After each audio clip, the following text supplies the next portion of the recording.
శ్రీమన్మహాభారతము 622వ రోజు. ఓం అస్మద్గురుభ్యో నమః.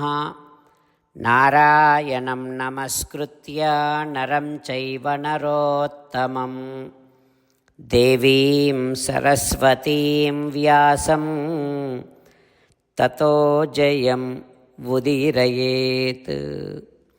శ్రీమన్మహాభారతము సభాపర్వము 70వ అధ్యాయము ద్వారా సూత మహానుభావుడు శౌనకాది మహర్షులందరికీ ప్రవచనం చేస్తూ ఈ రకంగా చెబుతూ ఉన్నాడు. ఓ మహర్షులారా, వైశంపాయన మహర్షి జనమేజయ మహారాజుకు శ్రీమన్మహాభారతాన్ని ఉపదేశం చేస్తూ ఇలా చెబుతూ ఉన్నాడు. ఓ రాజా, కౌరవ సభలో ద్రౌపది సభను ప్రశ్నించిన తర్వాత, సభాసదులందరినీ ప్రశ్నించిన తర్వాత భీష్మ పితామహుడు ద్రౌపదితో ఈ రకంగా అంటూ ఉన్నాడు. ఓ ద్రౌపది, నీ ప్రశ్నకు సమాధానము చెప్పగలిగినవాడు ధర్మరాజు ఒక్కడే అని నా అభిప్రాయము అని అన్న తర్వాత ద్రౌపది, మహారాణి అయినటువంటి ద్రౌపది ఇంకా సభామధ్యములో ఆక్రోశిస్తోంది. అది చూచి అక్కడి రాజులెవ్వరూ కూడా నోచుర్వచః, నోరు విప్పటమే లేదు. దుర్యోధనుడికి భయపడినటువంటి ఆ రాజులెవ్వరూ కూడా మంచేది చెడు ఏది అనే విషయములో ఏమీ మాట్లాడటం లేదు. అట్లా అందరూ మౌనంగా ఉండటాన్ని చూచి ఇక దుర్యోధనుడు నవ్వుతూ ద్రౌపదితో ఈ రకంగా అంటూ ఉన్నాడు. ఓ ద్రౌపది, నీ ప్రశ్నకు ఎవ్వరూ సమాధానము చెప్పటం లేదు. ఇక నీ భర్తలనే ఇప్పుడు అడుగు సమాధానము చెప్పమని. నిన్ను పణంగా పెట్టేటటువంటి అధికారము ధర్మరాజుకు లేదు అని ఈ పెద్దల సమక్షములో నీ ఇతర భర్తలు భీమ, అర్జున, నకుల, సహదేవులను వారిని నలుగురిని చెప్పమను. ధర్మరాజుకు నిన్ను పణంగా పెట్టే అధికారము లేదని వారు నలుగురిని చెప్పమను ఈ పెద్దల సమక్షములో. కుర్వంతు సర్వేచ అనృతం ధర్మరాజం పాంచాలి త్వం మోక్ష్యసే దాసభావాత్. ధర్మరాజు తప్పు చేశాడు అని భీమ, అర్జున, నకుల, సహదేవులను ఈ పెద్దల సమక్షములో చెప్పమను. అప్పుడు నేను నీకు దాస్య విముక్తిని కలిగిస్తా, వారు కనుక ఆ రకంగా చెబితే. అంతేకాదు, ఓ ద్రౌపది, ధర్మరాజు ఎవరు? ధర్మే స్థితో ధర్మసుతో మహాత్మా.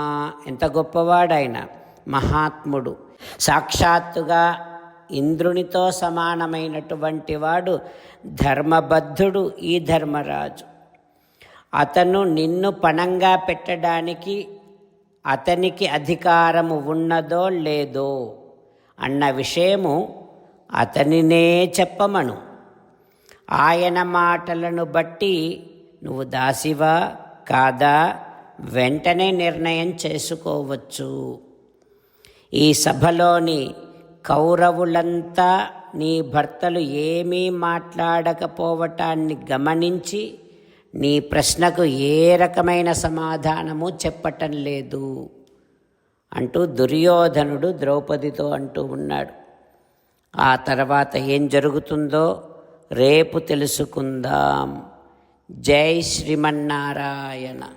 జై శ్రీమన్నారాయణ. అమ్మా నాన్నలకు సాష్టాంగ నమస్కారం చేద్దాం. మన ఆచార్యవర్యుల శ్రీచరణారవిందములకు సాష్టాంగ నమస్కారం చేద్దాం. శ్రీ వేదవ్యాస మహర్షుల వారి దివ్య పాదారవిందములకు సాష్టాంగ నమస్కారం చేద్దాం. శ్రీ విఘ్నేశ్వర స్వామి వారి శ్రీచరణారవిందములకు సాష్టాంగ నమస్కారం చేద్దాం. శ్రీమన్మహాభారత గ్రంథరాజమునకు శిరస్సు వంచి నమస్కరిద్దాం.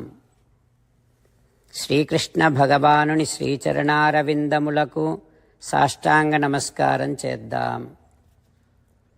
మన హృదయ మందిరములోనే అంతర్యామిగా వేంచేసి ఉన్నటువంటి శ్రీమన్నారాయణుడిని సేవిస్తూ మనని మనము స్వామికి సమర్పించుకుంటున్నామనే భావనాపూర్వకముగా సాష్టాంగ నమస్కారము చేస్తూ స్వామి నామ సంకీర్తన చేద్దాం.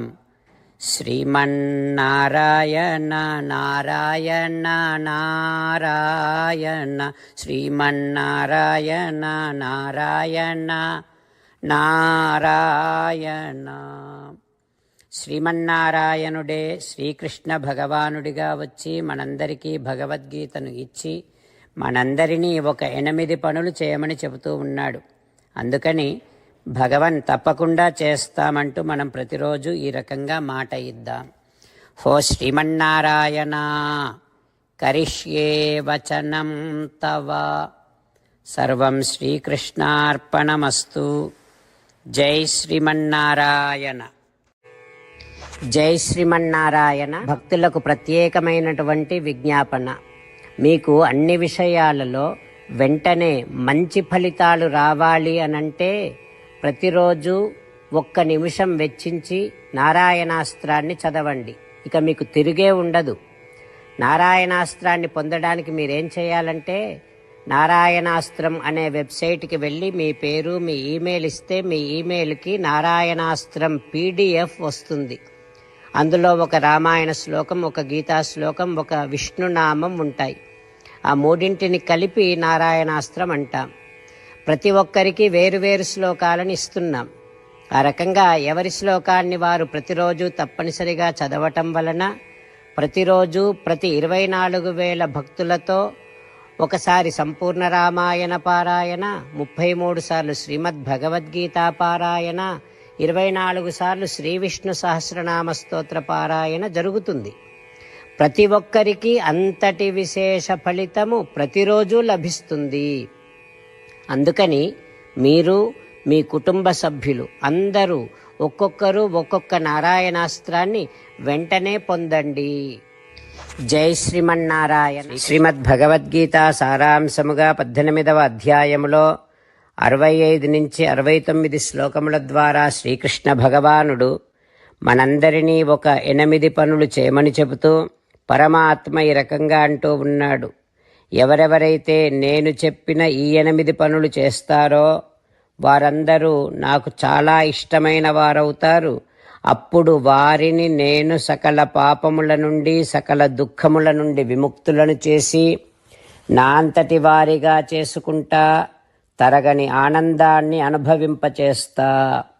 నిజమే చెబుతున్నా, ప్రమాణము చేసి చెబుతున్నా అంటూ సాక్షాత్తుగా దేవదేవుడైన శ్రీమన్నారాయణుడైన శ్రీకృష్ణ భగవానుడే మనను ఈ 8 పనులు చేయమని చెబుతూ ఉన్నాడు కనుక హో శ్రీమన్నారాయణ కరిష్యే వచనం తవ, తప్పకుండా చేస్తా, నువ్వు చెప్పినట్టే చేస్తా అంటూ మనం ప్రతిరోజు దేవదేవుడైన శ్రీమన్నారాయణుడికి ఈ రకంగా మాట ఇద్దాం.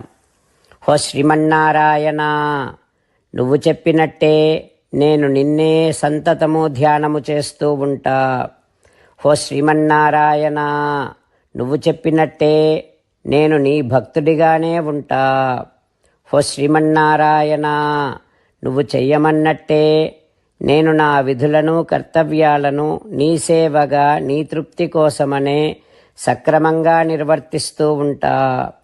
హో శ్రీమన్నారాయణ, నువ్వు చెప్పినట్టే నేను నీవాడిని అనే మహావిశ్వాసాన్ని సంతతము కలిగి ఉంటూ నా హృదయములో నీకే నమస్కరిస్తూ ఉంటా. హో శ్రీమన్నారాయణ, మామేకం శరణం వ్రజ, నన్నొక్కడిని మాత్రమే శరణు వేడుకో అని నువ్వే అన్నావు కనుక నేను నిన్ను ఒక్కడిని మాత్రమే శరణు వేడుకుంటా. హో శ్రీమన్నారాయణ, మా శుచః, ఇక దుఃఖించకు అని నువ్వే నాకు భరోసా ఇస్తూ ఉన్నావు కనుక నేను ఇక దుఃఖించను. హో శ్రీమన్నారాయణ, నువ్వు చెప్పినట్టే నువ్వు నా కోసమని చెప్పిన శ్రీమద్భగవద్గీతను ఎప్పుడో ఒక్కసారి కాకుండా ప్రతిరోజు కనీసం ఒక్క శ్లోకాన్నైనా అనుసంధానము చేస్తూ గీతోపదేశాన్ని జ్ఞాపకం చేసుకుంటూ ఉంటా. హో శ్రీమన్నారాయణ, నువ్వు చెప్పినట్టే నువ్వందరి కోసమని చెప్పిన శ్రీమద్భగవద్గీతను తెలియని భక్తులందరికీ తెలియచేసే నా వంతు ప్రయత్నాన్ని నిరంతరము కొనసాగిస్తూనే ఉంటా.